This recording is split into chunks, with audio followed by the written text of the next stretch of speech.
क्या इस 21वीं सदी में जहां इंसान मंगल ग्रह पर बस्तियां बसाने की सोच रहा है, जहां विज्ञान हर चीज को लॉजिक के तराजू में तौलता है, क्या वहां कोई ऐसी शक्ति हो सकती है जो वक्त के पहिए को अपने इशारे पर घुमाती है? एक ऐसी शक्ति जिसके चेहरे के भाव हर कुछ घंटों में इंसानी आंखों के सामने बदल जाते हैं, और एक ऐसा गुस्सा जिसने महज कुछ घंटों के भीतर पहाड़ों का सीना चीरकर मौत का ऐसा तांडव दिखाया जिसे देखकर आज भी दुनिया कांप उठती है।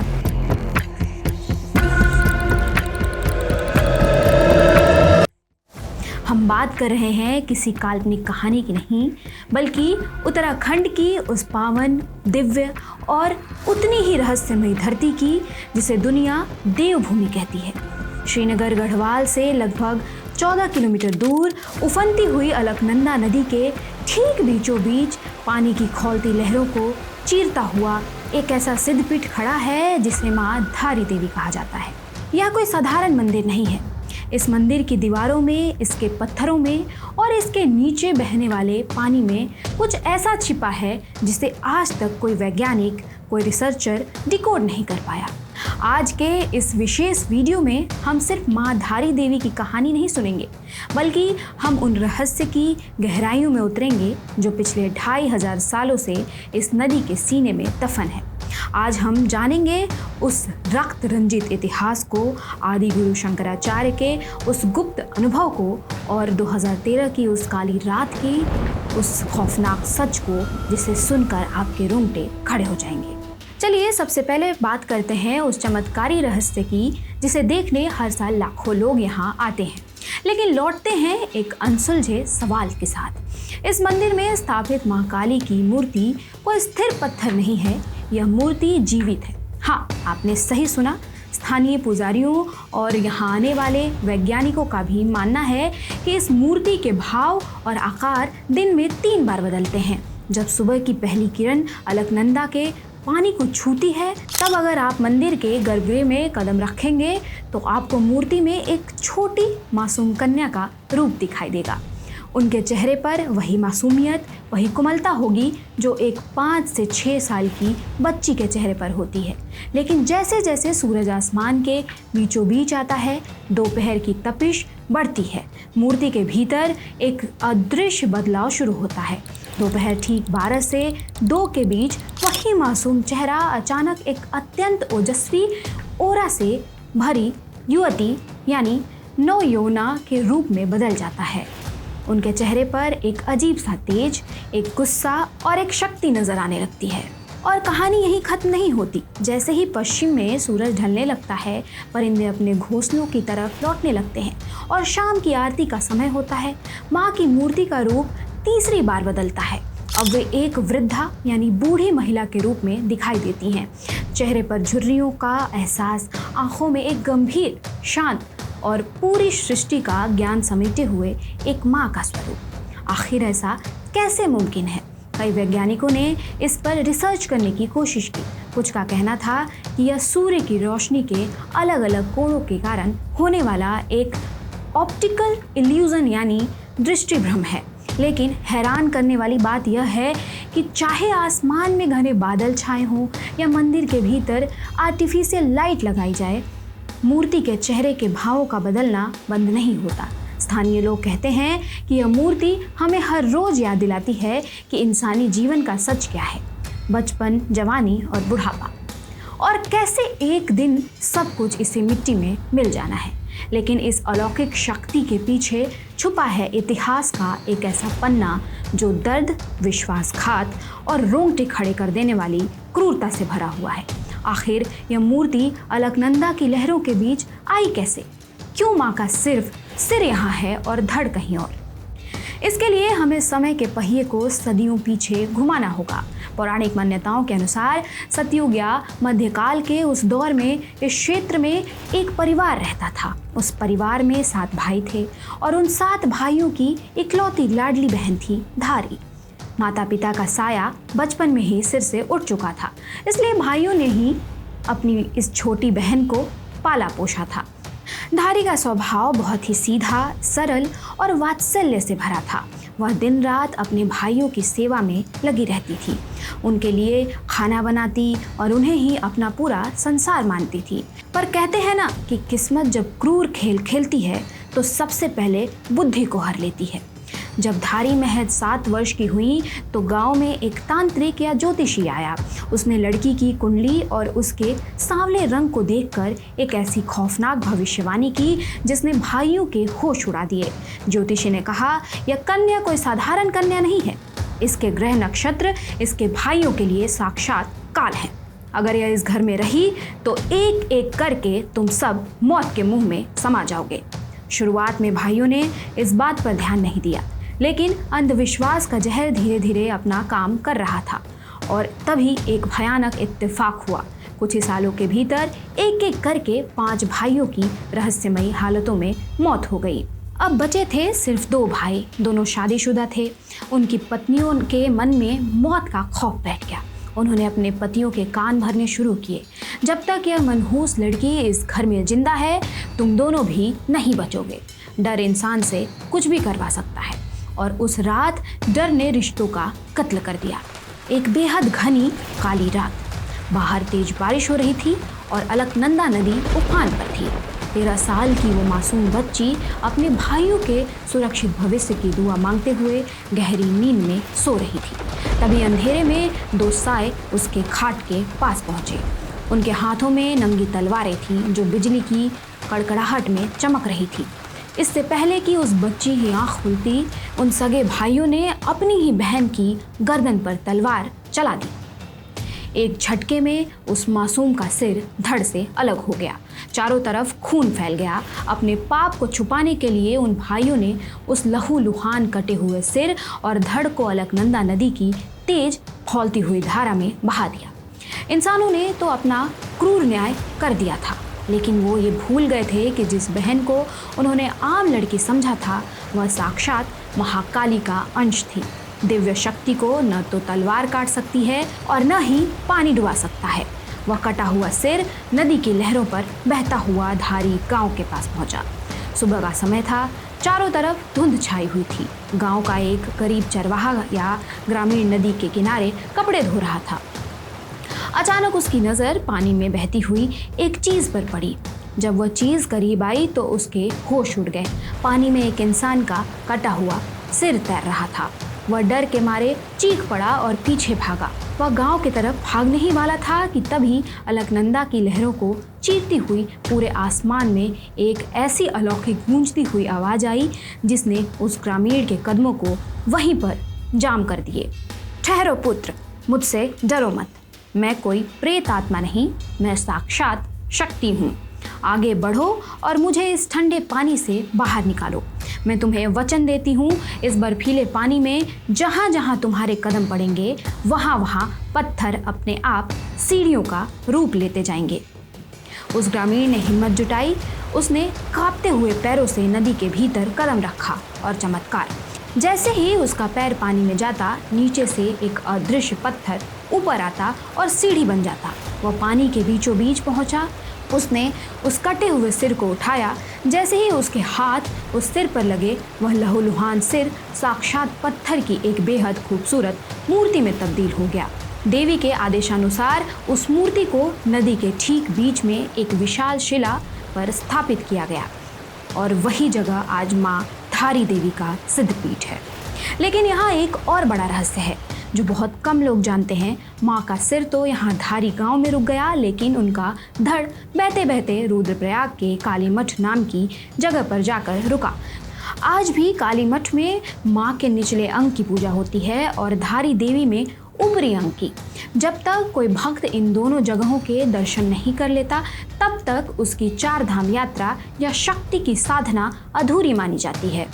इस मंदिर की ख्याति और इसकी दिव्यता का सबसे बड़ा प्रमाण मिलता है आज से लगभग 2500 साल पहले, जब सनातन धर्म के पुनरुद्धारक आदि गुरु शंकराचार्य भारत भ्रमण पर निकले थे।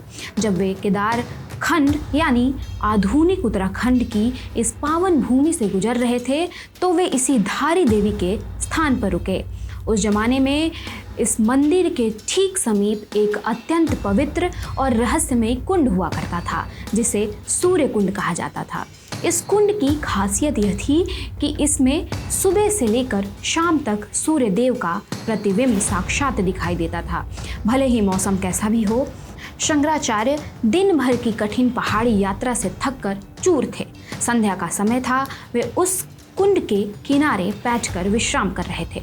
उन्हें बहुत तेज प्यास लगी थी, लेकिन चारों तरफ ढलान होने के कारण वे पानी तक नहीं पहुंच पा रहे थे। तभी झाड़ियों के पीछे से एक बूढ़ी लाठी टेकती हुई वृद्धा बाहर आई। उसके हाथ में मिट्टी का एक पात्र था जिसमें शीतल जल भरा था। उस वृद्धा ने बड़े प्यार से शंकराचार्य को वो जल पीने के लिए दिया।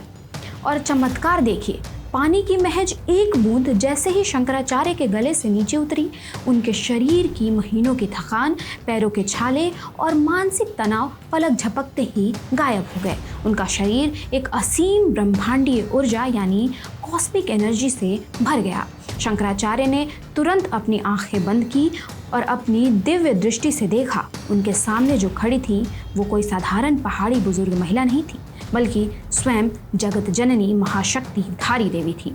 शंकराचार्य तुरंत उनके चरणों में गिर पड़े। कहते हैं कि इसी घटना के बाद शंकराचार्य ने सौंदर्य लहरी और कई दिव्य स्तोत्रों की रचना की, जिनकी गूंज आज भी इस मंदिर की शाम की आरती में साफ महसूस की जा सकती है। लेकिन अब हम उस रहस्य के बारे में बात करने जा रहे हैं जिसे सुनकर आधुनिक विज्ञान के होश उड़ जाएंगे।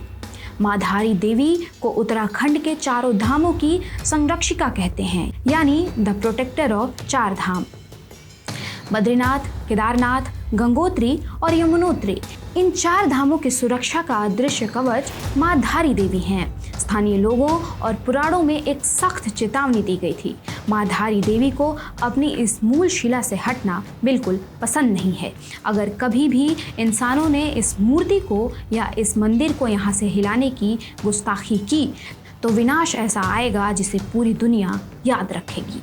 इतिहास गवाह है, इंसानों ने इस चेतावनी को 2 बार हल्के में लिया। पहली घटना साल 1882 में यहाँ के एक स्थानीय राजा ने नदी के बहाव को बदलने और मंदिर को शिफ्ट करने का प्रयास किया था। जैसे ही पहला फावड़ा चला, उसी रात पहाड़ों से ऐसी भयानक गर्जना हुई, एक ऐसा भीषण भूस्खलन हुआ कि राजा का महल और आधा इलाका मलबे में दफन हो गया।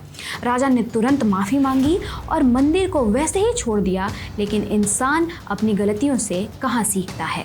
दूसरी घटना साल 2013 अलकनंदा नदी पर 200 मेगावाट की एक बहुत बड़ी जल विद्युत परियोजना अलकनंदा हाइड्रो पावर प्रोजेक्ट का निर्माण हो रहा था। सरकार और इंजीनियर्स का कहना था कि बांध बनने के कारण यह प्राचीन मंदिर पानी में डूब जाएगा, इसलिए इस मंदिर को यहाँ से हटाकर एक ऊंचे कंक्रीट के पिलर पर शिफ्ट करना बेहद जरूरी है। स्थानीय लोगों ने पैर पकड़ लिए, पुजारियों ने रो रो कर गुहार लगाई कि माँ की मूर्ति को मत छुओ, अनर्थ हो जाएगा। लेकिन विकास के नशे में चूर इंसानी आधुनिकता ने किसी की नहीं सुनी। तारीख तय हुई 16 जून 2013। शाम के करीब 6:30 पर इंजीनियर्स और क्रेन की मदद से माँ धारी देवी की उस प्राचीन चमत्कारी मूर्ति को उनकी मूल शिला से अलग कर दिया गया और ऊपर बने कंक्रीट के प्लेटफॉर्म पर रख दिया गया। और अब जो हुआ वो कोई इत्तेफाक नहीं था।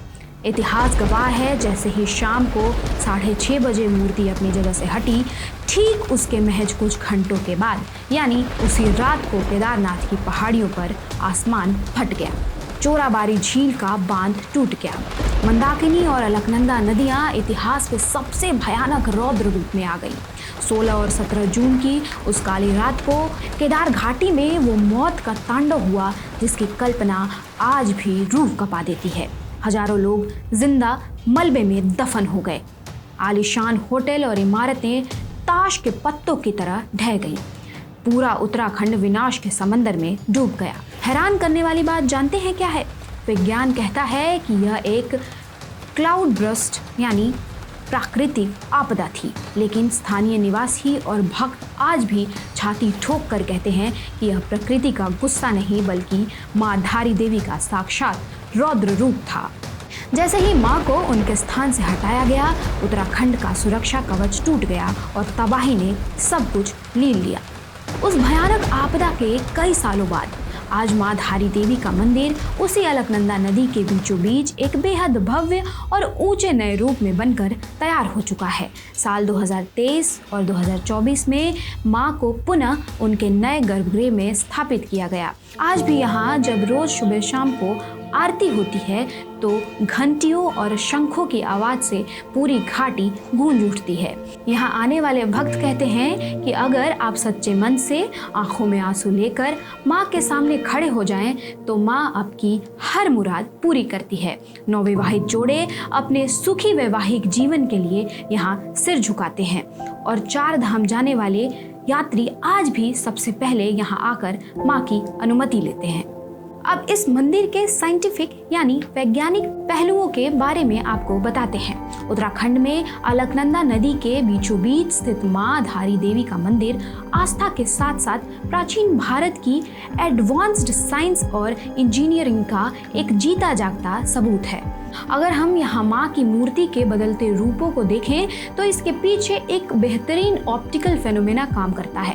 प्राचीन मूर्तिकारों ने इस स्वयंभू मूर्ति को एक बहुत ही स्पेसिफिक एंगल पर सेट किया था, जिसकी वजह से इस पर नेचुरल लाइट रिफ्लेक्शन और शैडो टेक्निक का एक गजब का कॉम्बिनेशन देखने को मिलता है। सुबह के समय जब सूरज की किरणें लो एंगल से मूर्ति पर पड़ती हैं तो चेहरा बेहद कोमल और युवा दिखाई देता है। दोपहर में जब डायरेक्ट सनलाइट पड़ती है तो मूर्ति का फुल फेस विजिबल हो जाता है। वहीं शाम के वक्त सूरज की ऑब्लिक लाइट यानी तिरछी रोशनी के कारण चेहरे पर गहरी परछाइयां बनती हैं जो डीप लाइंस यानी झुर्रियों की तरह उभरती हैं और वृद्धावस्था की एहसास कराती है। इस वैज्ञानिक चमत्कार को हमारे पूर्वजों ने हजारों साल पहले ही पहचान लिया था।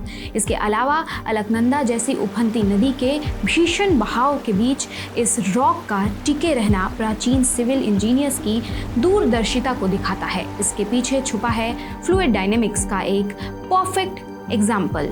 असल में यहाँ एक नेचुरल रॉक मिडस्ट्रीम पोजीशनिंग का इस्तेमाल हुआ है। प्राचीन इंजीनियरों ने मंदिर के लिए जिस नेचुरल रॉक को चुना वह अलकनंदा की मेन स्ट्रीम यानी मुख्य धारा को टकराते ही 2 हिस्सों में डिवाइड कर देती है। हाइड्रोडायनेमिक्स का नियम कहता है कि जब नदी 2 हिस्सों में बंटती है तो पानी का फ्लो, स्पीड और प्रेशर दोनों तरफ आधा आधा हो जाता है, जिससे मुख्य रॉक पर डायरेक्ट वाटर फोर्स नहीं पड़ता। आज के दौर में बड़े बड़े ब्रिजेस के पिलर्स बनाने के लिए इसी सेम टेक्नोलॉजी का इस्तेमाल करते हैं। सिर्फ स्ट्रक्चर ही नहीं, इस मंदिर का एकॉस्टिक सिस्टम भी सीधे इंसानी दिमाग पर असर डालता है। अलकनंदा के पानी की कलकल, मंदिरों के घंटों और शंख की गूंज मिलकर एक अद्भुत सोनिक एक्सपीरियंस क्रिएट करती है। इसके पीछे नदी की नेचुरल फ्रिक्वेंसी काम करती है। अलकनंदा का बहता हुआ पानी लगातार constant low frequency sound produce करता है जो 85 से 110 हर्ट्ज के बीच होता है। यह साउंड फ्रीक्वेंसी हमारे ब्रेन को सीधे थीटा स्टेट में ले जाती है। यह दिमाग की वही न्यूरोलॉजिकल कंडीशन है जो गहरी मेडिटेशन स्टेट में पैदा होती है।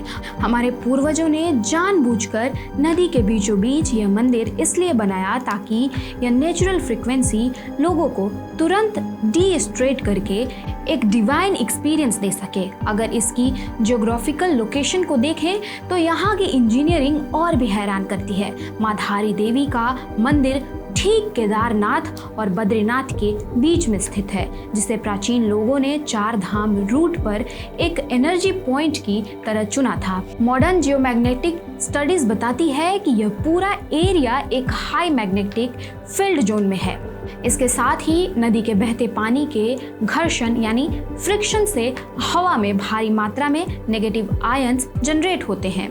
जब यह हाई मैग्नेटिक फील्ड और नेगेटिव आयंस आपस में मिलते हैं तो यह पूरी जगह एक नेचुरल हीलिंग जोन बन जाती है, जो यहाँ आने वाले श्रद्धालुओं की शारीरिक और मानसिक थकान को चुटकियों में मिटा देती है। अगर इस वीडियो से आपके रोंगटे खड़े हुए हों, अगर आपको भी देवभूमि के इस रहस्य ने झकझोर कर रख दिया हो तो कमेंट बॉक्स में पूरी श्रद्धा के साथ जय मां धारी देवी लिखिए।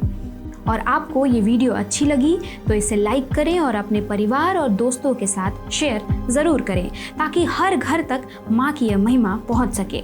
चैनल को सब्सक्राइब करना मत भूलिएगा। मिलते हैं अगले वीडियो में किसी ऐसे ही प्राचीन और अनसुने रहस्य के साथ। तब तक के लिए जय माता दी। आप देख रहे थे राष्ट्रवाणी और मैं थी आपके साथ शालिनी सिंह।